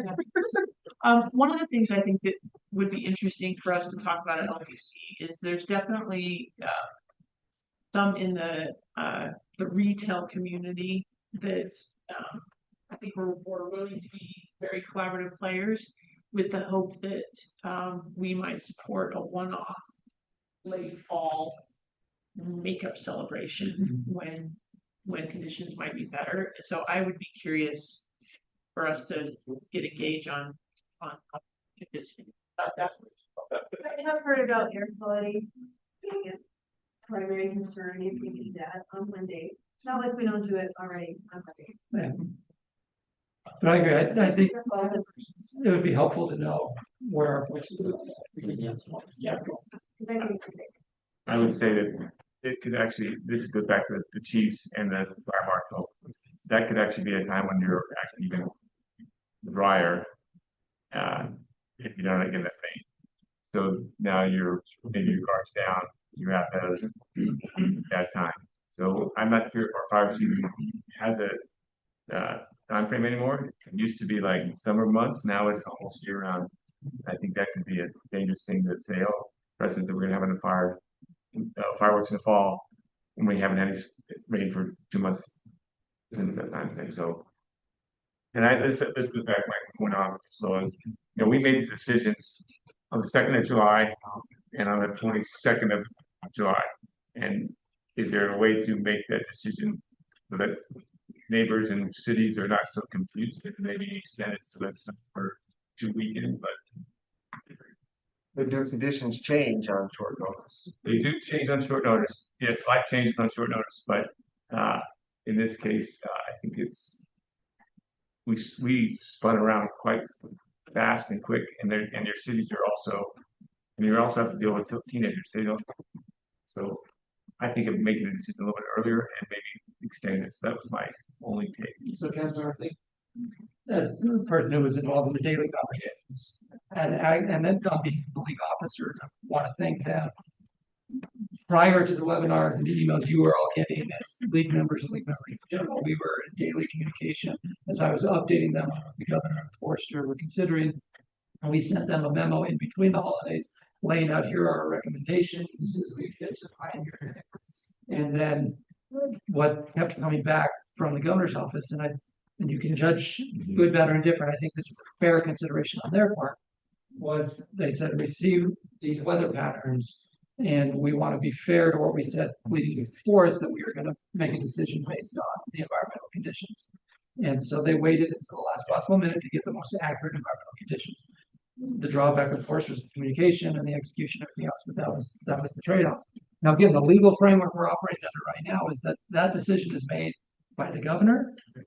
He empowers the Forester, and then we used her authority for Pioneer Day and over Independence Day. Completely changing that legal framework to where the decisions back entirely in the hands of local government would be easier from a local government perspective. I think it would take an incredible amount of political capital if it's even possible to move that forward at the Capitol. Today's not the day to make that decision. What we're hoping through this Slido question, and then even just over the next few days, as you're thinking of it next week and you're looking at the survey data we've already gathered, is what else do we want to know from our members so that we can prioritize the next steps? I would love to know if cities have reflected and feel like they made the right decisions and why. How are they quantifying that they made the right decisions? I submitted it. And then I have about zero interest in a bonus blow things up today. Mapleton blows stuff up already, so we tightened our boundaries up, but the idea of expending resources and potential risk for one other day to compensate for a retail crisis is not. Well, we haven't asked the question broadly, and I'm curious how many would be in your thought process versus others I've heard who said, oh, that would be a great idea. But we just don't know, and so we haven't said anything in detail to the legislature yet about that. That's what I want to gather. One thing on the feedback from residents, the survey results after the 4th, which again was 115 responses versus 31 responses. We asked you to tell us what the general feedback was from residents on a scale of very supportive to very opposed, 7-point scale.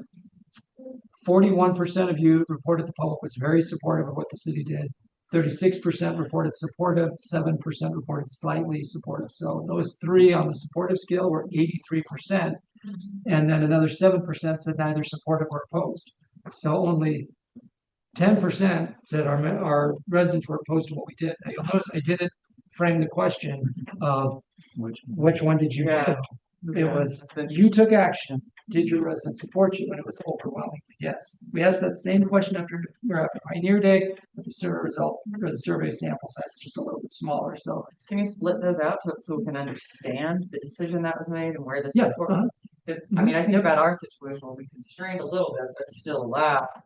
And we had citizens saying, you're willing to burn down all our houses for fireworks, or America, let's blow stuff up. So like it was a little bit both. So yeah. I'm curious. Yeah, well, so yes, our data does, we can separate it to say which decision that you made. Yeah.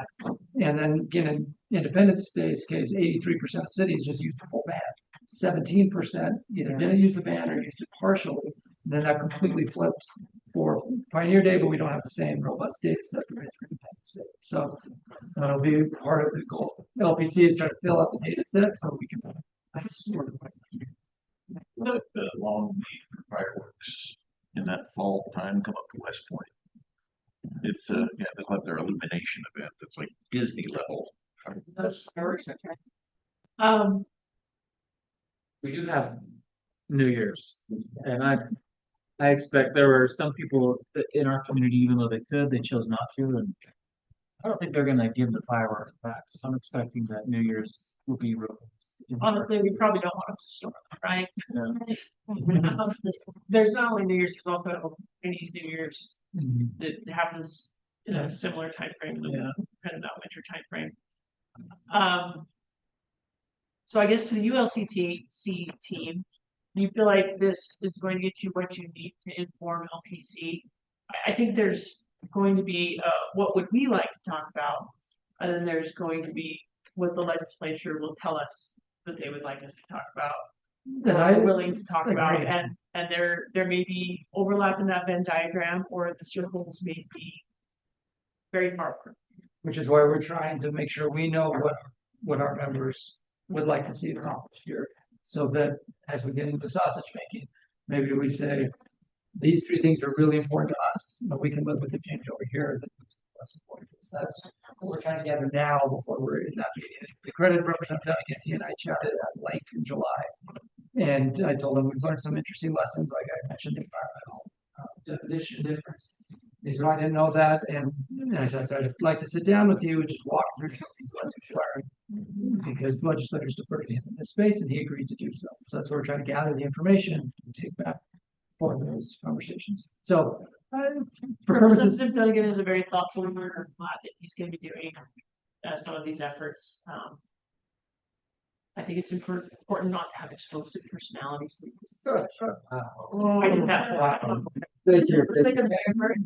With that, I'm going to move on. That's what I'm hearing. So this question's up. Again, things come up next few days, let us know so we can figure out the right questions to ask at LPC. It'll be a very heavy Slido day at LPC, just because of a lot of moving pieces. Next, in the property tax space, in your packet, you have Alexa's phenomenal research about what's been going on in the property tax space. So, Alexa, can you just take a moment to give a high-level overview of what you've done over the last few months, tracking what's happening in the property tax world? Yeah, absolutely. I will be quick for time's sake, but in Bountiful, I told you all that we had been working on collecting property tax impact schedules from every city, proposing to increase property taxes as of late May.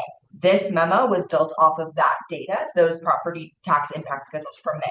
Since then, we have collected data on increased amounts from the June 22nd levy deadline, the July notices, and then we also will collect data on the increased amounts like when all is said and done after the truth and taxation hearing. So our goal with collecting all of this data is to be able to, of course, say how many cities are proposing to increase property taxes, what those proposed increases are for, and if we've seen the changes made from these past legislative session, if those changes have resulted in the objectives that the legislature wanted to see, which is bringing the public into the process as early as possible, and thus the city being more responsive to public feedback about property tax increases. So you have the memo in front of you, so I won't spend too much time on these points. And again, I'm planning on updating all of this with that new data from June, July, and August. But first, we found that there's 78 total entities proposing to increase property taxes, and 52 of these are cities. The median increase is 15%, or $208,403.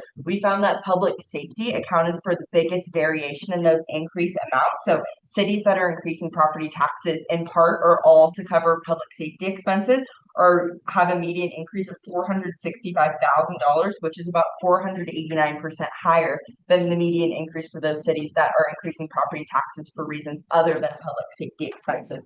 Similarly, we found that 63% of cities that are increasing property taxes are doing so because of public safety, and for 30% of those municipalities, or 30% of the total municipalities going through truth and taxation, 100% of the increase is going to be used for public safety. We also looked into cities such as Mayor Burton's that have opted to do more regular increases at a lower amount, more so to keep in line with rising costs as opposed to maybe providing like extensive enhanced services. And we found that those communities on average have a 55% lower median proposed increase as opposed to cities that are increasing property taxes to provide enhanced services. We looked at other reasons for why cities are proposing increases to their property taxes. So new employees, capital improvement projects and infrastructure repairs and maintenance, parks and recreation costs, and employee cost of living adjustments and merit increases. So we've taken note of all of that. And then we also looked into cities that originally proposed to increase property taxes, but since then have decided to back out and not do an increase this year. So we think that a lot of that's 14 different municipalities. And we think a lot of that is accounted for because cities heard from residents earlier in the process that said, hey, there's other ways that we could work this out. There's other ways we can do the budget. We can hold off an increase for this year. And cities were responsive to that and decided not to go property tax increase. So please review. I ask you that you review this memo. And as I'm putting together research from June, July, and August, if there's other data points that you think would be valuable for us to share with legislators, please let me know. And yeah, I'm happy to answer any questions that come up. I think we have a good story to tell so far. Go ahead, Roger. Every now and then, we ought to do a good design. Because my basic point, there were over 1,000 entities that could have raised property taxes in the state. We ended up with about 78. We've got 260 cities, about the same percentage, including numbers held off from last year or had their increases canceled. All the evidence that they made an enormous effort to comply with the legislature's law, when there's some tough circumstances, well, to make it work, we made it work. So I would say to all of us here, very good job for cities on the whole. There's a good story to tell. Now, on that note, on the story to tell, we have shared some of this preliminary data with Representative Eric Peterson. It's leaving the legislature at the end of the year, but as the one who spearheaded House Bill 236. We've been bringing this back to her and got her feedback of what would be helpful for her colleagues to learn. I spoke with Speaker Schultz about this, so he's expecting us to come to a presentation to show what cities did in the property tax space. But the storm clouds are as dark as ever on property tax around the country and locally. So just some situational awareness for you. Molly and I were at the National League of Cities event a couple of weeks ago. The Florida League presented on the next battle.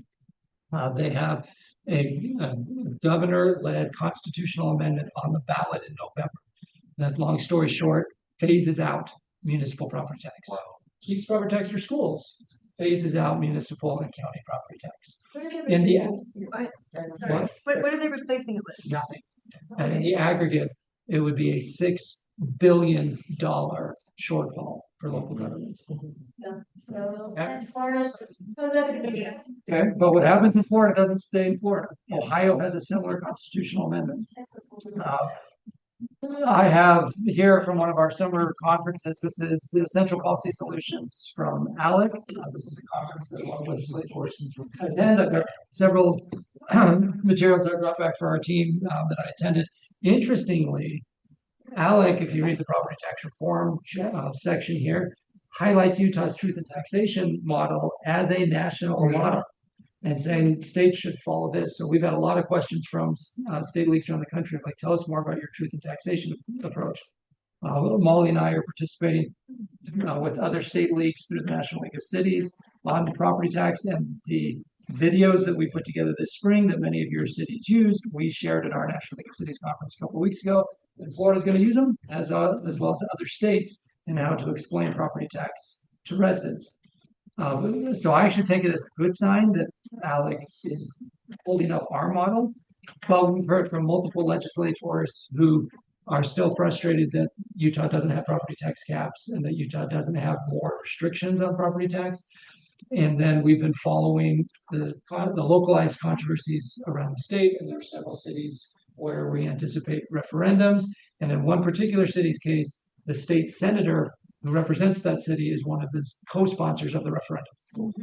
So it just gives you a sense of the political dynamic around property tax. So this is why Alexa's been doing all this research about what cities are doing, so we can take that back to legislators and say, last year's bill to increase transparency and increase dialogue with the public and show our work, here's how it worked. Okay, that being said, we've got another slide of question up here in anticipation of LPC next week. What else do you want to learn from the members to inform our next steps on property tax? Because we want to bring back together our advisory group on property tax that met last year. We've made a list, and Alexa's been the keeper of the list of just technical issues that have arisen. Because everyone's paying attention to every detail, and so from Draper to Salt Lake and others, we keep getting messages from cities saying, "Oh, you know, this term is incorrect." Spanish Fork highlighted one back in May that was not part of last year's bills. It's just been in law for a while, but it was an inconsistency that we caught this year for the first time. So that's on our technical list. Okay, and then there's also just the politics and the communication side. So if there's anything else that you want to make sure we learn from our membership next week and beyond, property tax is going to heat up. And one other thing in the Florida case, the Florida governor created a DOGE for local governments. And in that DOGE for local governments, they created a formula where they said anything above this formula is by definition local government waste. And then they went on a roadshow around the state. I'm not making any of this up. Molly was there too. And he's been going around the state doing video blogs and other things, pointing out all the waste in local governments. And interestingly, some of the exact same language that we saw from Florida 2 weeks ago, we are now seeing pop up in some of the referendum organizers and some of the people who have been pushing back on local property tax in Utah. It's word for word, the same language. The other thing that we've been seeing is, while watching the trends over the last few weeks, is a lot more pushback on cities around property tax increases if your city has engaged in tax increment financing, or if you've done a PID, and saying if you had not done tax increment financing, you wouldn't be raising my property tax now. So all these pieces are moving around. Longer context than that to be able to think how we were mandated to do that. We were told to do it. It was put into law. We have to do it because we have to get the development built. This is the answer. The answer is public financing this way. Yeah, so this is why we have the open question, like you as a board, between now and when we meet in September, what else do you want to learn from the members? So that as we get in the fall, we're prioritizing our political approach on property tax. What else do you want to know? Because the issue's not going away. I think we have a good story to tell. Thanks to Alexa research team for everything they've done over the last few months, but what else do you want to know? So you can either put in the side question or bring it down. While I was at the House Majority Caucus fundraiser last week, the speaker asked me what my city had done with the taxation. We did not have one this year. But I talked to him about some of the boards on with special service districts they did, and I talked about how helpful I thought the tax impact statement was. He had an interesting comment and feedback, which I'll just share. He said he really hopes cities will consider doing annual small increases. And I let him know that we would be having some data to share. So, in addition to Board of Karen Peterson and others, it would be worth to sit down with he and take Glenn to walk them through some of this data. To both of them last week, and so we'll be setting an appointment once truth and taxation season was over. But there's still enough hearings this week and next week. We want to wait till season's over and we know the lay of the land, and then we can bring the full data. But that's why this is your window. If there's other things you want us to gather, we need to know now so we can maximize the next couple of weeks. For what's worth, we had our hearings already. We had 2 people show up and only 1 spoke. Hearings, that's the key word, like hearings and then the hearings of the hearings. The hearings of the hearings. Which is one of the technical cleanup pieces. It was very. Yeah. PW, we had 4. That'd be an interesting question, attendance at the hearing. Right. How many people showed up? We had 2 show up, 1 spoke. We might have 6, maybe not including. But if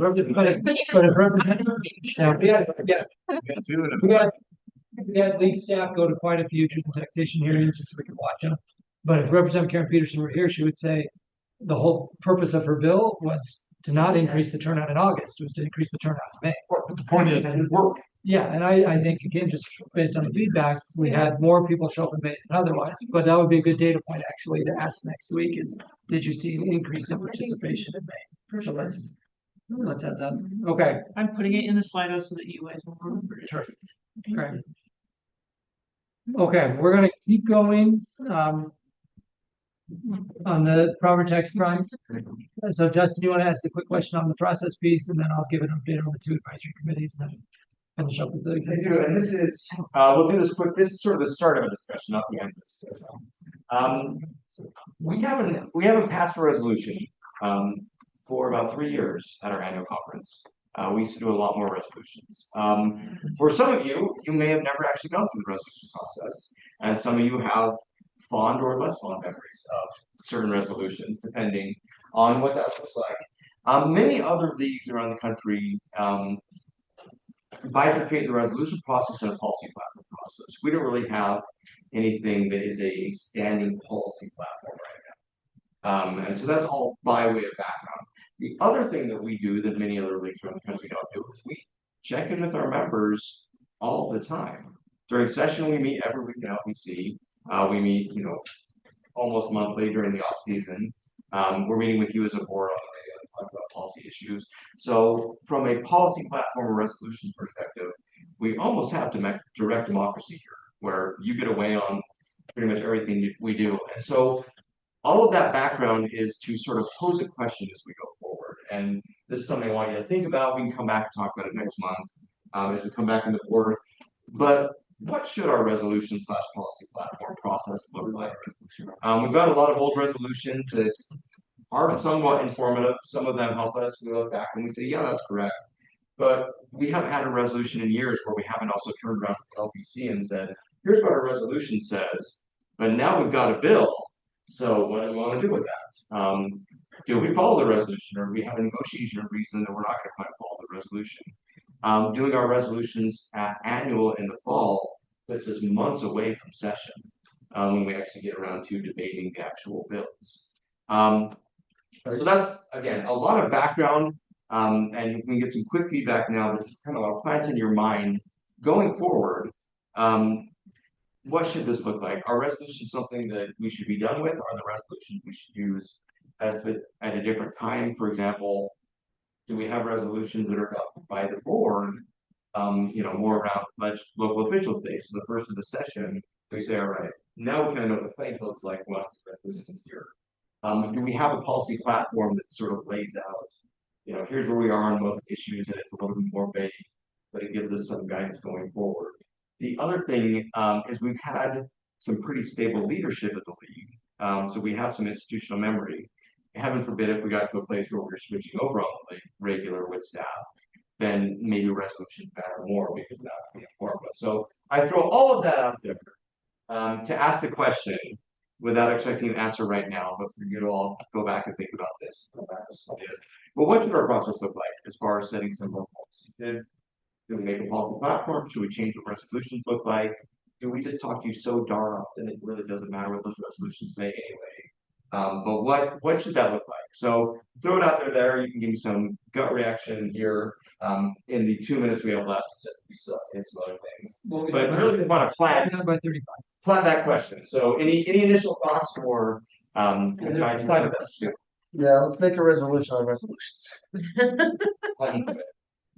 Just for the sake of time, how about everyone puts it in the Slido, or if the Slido closes, we email staff on this question. And Jared mentioned that we have an impact fee resolution, draft resolution that we brought to the LPC Housing Advisory Subgroup. And the reason we're doing that as staff is we're trying to align all of us on the core principles around impact fees. So it's less about bills, more about those core principles. So that gets back to what Justin was just saying of what the role is of the board and the LPC. And what we've done successfully the last few years, and Molly's the case in point on this, is we had the board adopt principles on homelessness. That you, as a board, adopted those principles, and then she's put them in action. Board communication subgroup, and over the last few years, so maybe instead of going all the way back to the membership, which is what we're designed to do, we flip it, and it comes to the board. But it's just indicated some leagues have started doing that with some success.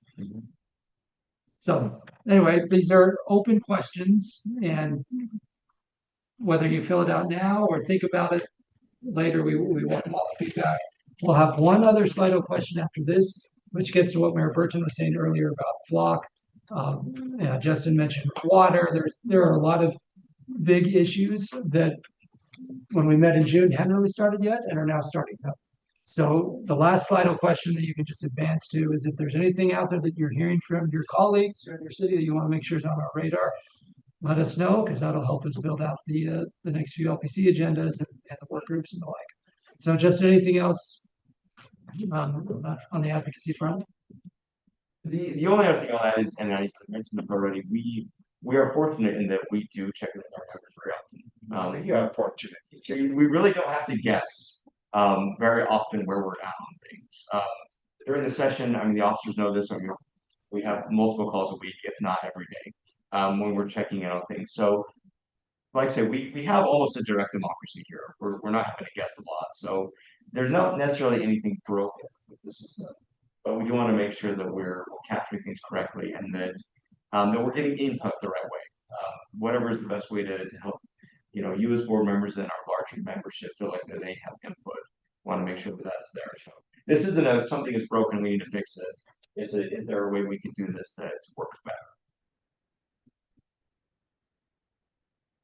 As you fill out these last two Slido questions, here's just a quick update on the LPC Economic Development Advisory Subgroup and Housing and Land Use Advisory Subgroup. Several of you are on those subgroups because you as a board told us you wanted to make sure you individually were engaged at that subgroup level rather than waiting for things to come back to you. So we have a good number of board members on housing and land use and a couple on economic development. Coming back from my summer travels, I have Alex State Artificial Intelligence Policy Toolkit, and I have the Unleash Prosperity Boomsday, Not Doomsday. AI will make us richer, happier, and healthier.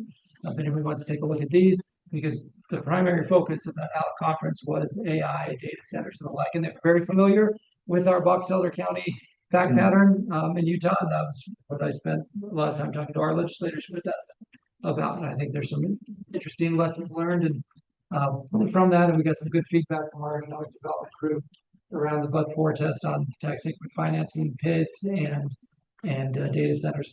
So if you're not involved in the economic development work group, or want to be, or want to have somebody from your city, that's what they're talking about. That's why we need to make sure you have us on the agenda. In the housing and land use space, also from my summer conferences, this is one of many handouts I picked up around housing. This is from George Mason University, cutting zoning down to size, reducing the minimum lot size requirements can unleash attainable housing. And this could have come from any number of legislators here as well.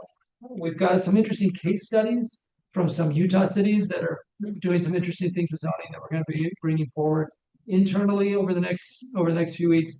We received a copy of draft legislation from Representative Ward and from Senator Fillmore. Both of those bills would basically erode zoning authority. So unfortunately, not a surprise based on battles that we've had in recent years with legislation that they both sponsored, but we're meeting with both of them later this week. So we may bring that to LPC next week, or we may run it through the advisory group first. But just know that those bills are out there, and we are gathering data. Carson did a great job looking through data that we already have about how cities have zoned for smaller lots and what's happening on those smaller lots. And then if there are cities that are not zoning for smaller lots, that's a helpful data point. Also, Alexa and Carson have done some outreach to other places in the country. So Alexa did some outreach based on discussion at the board level and the advisory group about the use of AI in plan review, and some really interesting stuff from our counterparts of cities in Wyoming. And then Carson and Alexa did some outreach to our counterparts in Michigan, who have implemented a pre-approved process and a toolkit based on the feedback we got from that advisory group. So we'll be reporting that back, but just wanted to give you that overview. And thanks again to our research team that have been top-notch this summer, following up on feedback. So if there's anything we're missing that's not yet on the radar, Carson would just go to the last slide up question. Just put it in, make sure we've got it so we can build out LPC agenda and other potential work groups. Okay, with that, Mayor Bradshaw, I'm just going to hit the executive director report. Just anything else in the application space? Okay. All right. Last thing, National League of Cities report. We actually hit that previously. Board of Directors nominations process and timeframe. In the packet, Nick has the list of those of you whose board terms are ending. You can nominate yourself. You can apply. You can have somebody else nominate you, but just know the end of the month is the deadline. And currently, we have 14 nominations for board spots, which is about twice the amount of spots we have available. And then we have 5 nominations currently for second vice president for that 1 spot. Again, the deadline is the end of the month. And then based on the feedback you gave us in the spring in St. George, we'll continue with our process of building out a nominations committee that does not have somebody on it from a city who's applying. So if Harriman City is, you're on the nominations committee, it's a terrible attempt. If somebody from Bountiful is applying to be on board, we would not have somebody from Bountiful on the nominations committee. And so we'll be building that out in the next couple of weeks, but just want to make sure you remember the deadline for both the board and the Taylor Service Award. Last year we had 20 some odd applications for the Taylor Service Award, and I hope to have more of those. We also have had the Resort Community Caucus has been meeting quarterly, which has been great. And then we'll have our annual summer meeting of the mayors of the city's first and second class. That'll be in early September. Also, related to National League of Cities, is we sent 3 staffers to the National League staff workshop, and then Molly to the director's workshop. And then we have Mayor Shepherd, who represents us on the National League board. And I'm just really proud of what we do as a small staff and what we deliver on behalf of our members. And I think Mayor Shepherd, hopefully you feel this as well. The elected official side, other state leagues really do look to our league as a leader in a lot of these spaces. Is that the sense you get as well? Yeah, absolutely. It was good in our last meeting this couple of weeks ago in DC to actually sit on a panel joint thing with Chris Gambroulis, which was a little bit surprising for the whole group that was there, made up of the realtors and the cities and the planners and the home builders, and to have the cities and the home builders come together on a panel was pretty good. I agree. So thank you for being there. Last thing I'll note is other news from league membership. I don't know if Mayor Peterson from North Logan is still on, but one of her colleagues and former league board member, Mayor Brian Cox, Mayor of Hyde Park, who's been in city government for as long as I've been at the league, is resigning for health reasons. So just wanted to pass that's an apple person for him. Very excited. Yeah, he's been terrific, former league board member. So he has to focus on his health, and I'll certainly miss him and his wife because they're very active in the league. So I just wanted to acknowledge that. Mayor Peterson, anything you want to add from up north? Just that he's in the hospital in Murray, and we keep hoping that having a lighter load will improve his health, and that's just not been the case. So he does have his replacement officially, and she'll be really great too. But yeah, it's been hard to see him go. He's a good friend. Thank you, Mayor. And, you know, he's awesome. So keep him in your thoughts and prayers, and his family as well. Okay. That is a sad update, and yeah, maybe we can have some friends visit him in the Oracle down in Murray if you know. I had agreed to do it just a few weeks ago. One thing you wanted me to pass along was just how valuable his time in the league has been to him personally and his wife, and that he will miss everyone that he's interacted with. Yeah, maybe we can find a conversation. Thank you as well. Nick, one thing on the board of directors, we will have a new ex officio past president for Mayor Walker. Yes. Yep.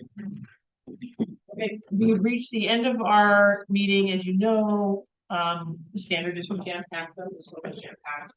So that's your line. I add one thing Yes. before we adjourn. I need a permissioner.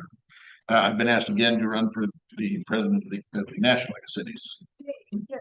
Long shot. It's a long shot, and I hope, but I've got to have a letter from the league to support that. So Mayor, I'm comfortable, even though that's not on the agenda. We've done this several years now, and I've written that letter.